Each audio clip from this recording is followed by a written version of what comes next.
direct la question. Pour moi, la crise anglophone, le fait de l'appeler ainsi, les gens ont un problème. Je pense que c'est normal qu'on parle de crise, mais dire que ce soit une crise anglophone, c'est très dangereux parce que le Cameroun n'est pas un pays anglophone. Il n'est non plus un pays francophone. Le Cameroun, c'était un pays doté de tellement de cultures que je me dis, à force de nous appeler francophones et anglophones, on s'est perdu dans ce jeu et on a oublié qu'on a tellement de cultures, tellement de langues qui nous définissent en tant que Camerounais. Et pour moi, c'est un réel problème. C'est pourquoi je pense qu'il faut rentrer à la base pour comprendre la machination derrière cette guerre interne qui ronge comme une gangrène, comme un cancer, la stabilité, le développement, l'économie, ça il faut le dire, du Cameroun. La question que je vais poser pour davantage éclairer mes dires, c'est que avant que la France n'arrive, que l'Angleterre n'arrive, que les États-Unis n'arrivent, que le Portugal n'arrive, que les Italiens n'arrivent, que tous ces étrangers n'arrivent à ces époques-là, comment est-ce que les Camerounais interagissaient, comment est-ce qu'on vivait? Je pense qu'on avait une culture, on avait un mode de vie, on avait une façon de gérer nos problèmes, une façon de gérer notre économie. Certes, on avait un peuple qui était séparé par plusieurs, j'ai envie de dire que circonstances géographiques, et plus proche du Nigeria, qui étaient ceux de cette zone-là, du sud, on va dire comme ça. Mais quand on regarde en interne, on ne se regardait pas comme des ennemis.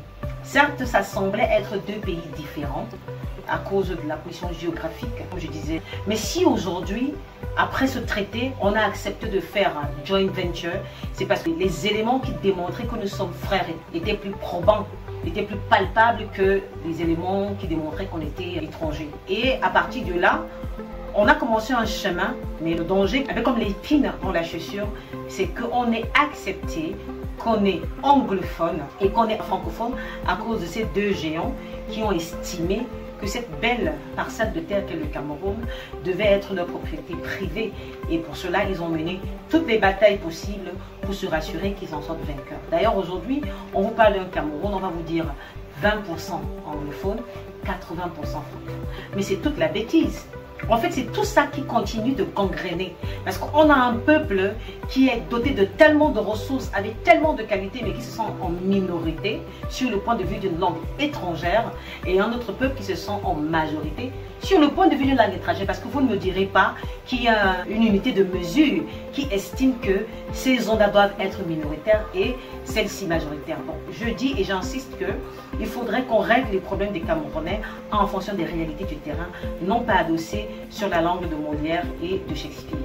D'ailleurs, je vous laisse l'appréciation de la plupart des luttes et des bagarres que nous avons sur les réseaux sociaux où des gens se permettent de corriger leurs frères et leurs sœurs parce que selon ces personnes-là, leur interlocuteur ne maîtrise pas la langue de Molière et de Shakespeare. Ce n'est pas mauvais, nous sommes en train d'apprendre, mais pour moi, on ne devrait pas définir la valeur d'un Camerounais sur son niveau de compréhension de cette langue ou de ces deux langues. C'est pour ça que j'insiste que nous avons tellement de crises au Cameroun que la crise anglophone n'est qu'une distraction de ceux qui l'ont pensé à l'avance pour que la jeunesse reste distraite. Parce que si je vous pose la question, les qui meurent derrière la crise anglophone, monsieur?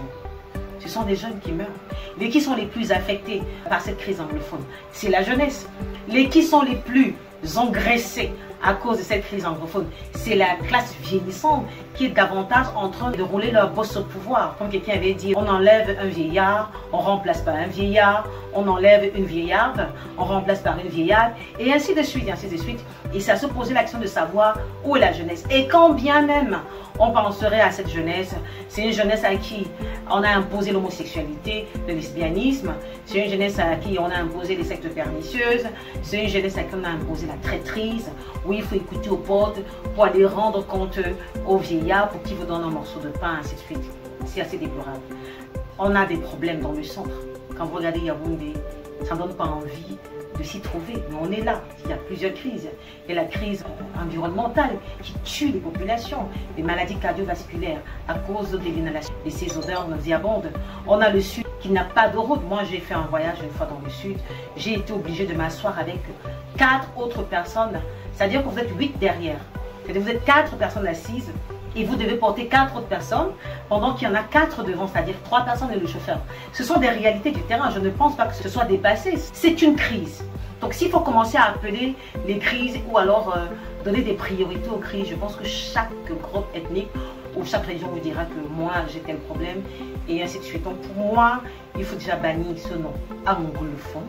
On a une crise camerounaise qui vise soit le non-respect de certains partages, ok, ou le fait que les Camerounais ne sont pas égaux. On a vraiment mis des barrières pour dire que ceux-ci sont de la classe supérieure. Non, on ne devrait pas voir ça parce que les Camerounais sont tous fils et filles d'un même parent, malheureusement qui a laissé que ces enfants soient éduqués par les étrangers et qui aujourd'hui commencent à se regarder comme eux-mêmes des étrangers. Mais je pense que nous sommes en train de travailler avec une équipe dynamique, une équipe forte, une équipe réfléchie et avertie pour que plus jamais après le 6 novembre ou le 8 novembre ou le 12, qui sait, qu'on ne puisse plus jamais entendre parler de crise anglophone au Cameroun, qu'on puisse évoluer quand même.